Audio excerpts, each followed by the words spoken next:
அன்பான தோழர்களே, நம்ம பார்த்தோம்னா குழந்தை பிறந்த உடனே குழந்தை பார்ப்போம். யார் மாதிரி இருக்கு குழந்தை, என்ன மாதிரி இருக்கா அவங்க அப்பா அம்மா இருக்கா, இதே தான் கேள்வி.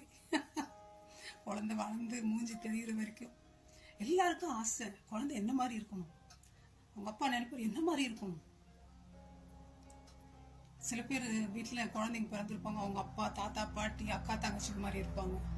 ஆனால் நமக்கு நம்ம புள்ள நம்மளை மாதிரி இருக்கணும்னு ஆசைப்படுறோம். அதே மாதிரி தாங்க இயேசுநாதர் கூட நம்மளை உருவாக்கி இருக்கார்.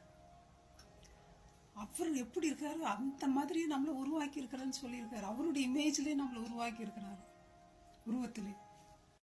வேற என்ன சொல்லுது நான் படிக்கிறேன். ஆதியாகமம் 1:27 தேவன் தம்முடைய சாயலாக மனுஷனை சிருஷ்டித்தார். அவருடைய சாயலா நம்ம இருக்கிறோம். வேற குரங்கு சாயலோ யானை துதிக்கை வச்சுனுக்கிற சாயலோ ஆண்டவர் நமக்கு கொடுக்கல. யானையை பார்த்த இவ்வளவு பெரிய காது, ஆண்டவர் என்ன அழகா நம்ம மூக்கு காது கை எல்லாம் அதுக்கு ஏற்ற மாதிரி தகுந்த மெஷர்மெண்ட். ஒன்றும் இவ்வளோ பெருசு இல்லை, கரெக்டாக வச்சு அளந்துக்கிறாரு. வயிற்றுக்கு வரும்பொழுது 1 இன்ச்சு கால் கம்மியாக இருந்தால் கூட நொண்டி நொண்டி நடக்கும். கரெக்டாக மெஷர் பண்ணி என்ன அற்புதமாக உருவாக்குறாரு. எலும்புகள் எல்லாம் எப்படி உருவாகுது வயிற்றுக்குள்ள. ஆண்டவருடைய படைப்பு வினோதமான படைப்பு.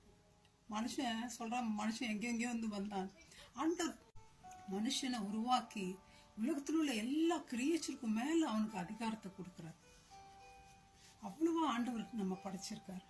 ஆனா நம்ம வீட்டுல பிள்ளைங்க பிறந்த உடனே அது அந்த 1 மாசமோ 3 மாசத்துல ஆடணும் போது நமக்கு என்ன ஒரு சந்தோஷம். பேச்சு பேசும்போது இன்னும் சந்தோஷம். அப்போ எனக்கு கூப்பிடும் போது ஓ மை காட் தொட்டுட்டான்டா என் உள்ளத்தை. அவ்வளோ மகிழ்ச்சியா பூரிப்பு. நமக்கு படைச்ச இயேசுநாதர், நம்ம அவரை துதிக்கிறோம். நம்ம என்னத்துக்காக உருவாக்கப்பட்டிருக்கிறோம்? முதலாவது அவரை துதிக்க, அவர் கனம் பண்ண, அவர் தொழுது கொள்ள, அவரை ஆராதிக்க, அவரோட உறவு வச்சுக்க, பேச, அவரோட நடக்க, அவரோட எப்பொழுதும் தங்கி இருக்க. அதுக்காக தாங்க உருவாக்கப்படுது. ஆண்டவருக்கு நம்ம சம்பாரிச்சு பணம் கொடுக்கணும்னா நம்மளை பெற்றாரு, நம்மளை உருவாக்குனாரு. உலகத்தில் இருக்கிற மனுஷன் வேணும்னா 10 5 10 இப்போ நமக்கு 10 சம்பாரிச்சு போடட்டும் அப்படின்னு. இயேசுநாதருக்கு எதுவும் தேவை கிடையாது. நம்மளால எந்த பிரயோஜனமும் கிடையாது.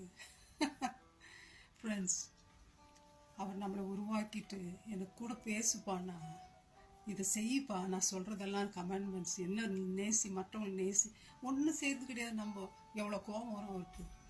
ஒரு குழந்தை அப்பா அம்மா சொல்றதை செய்யலைன்னா என்ன கோபம் வருது நமக்கு.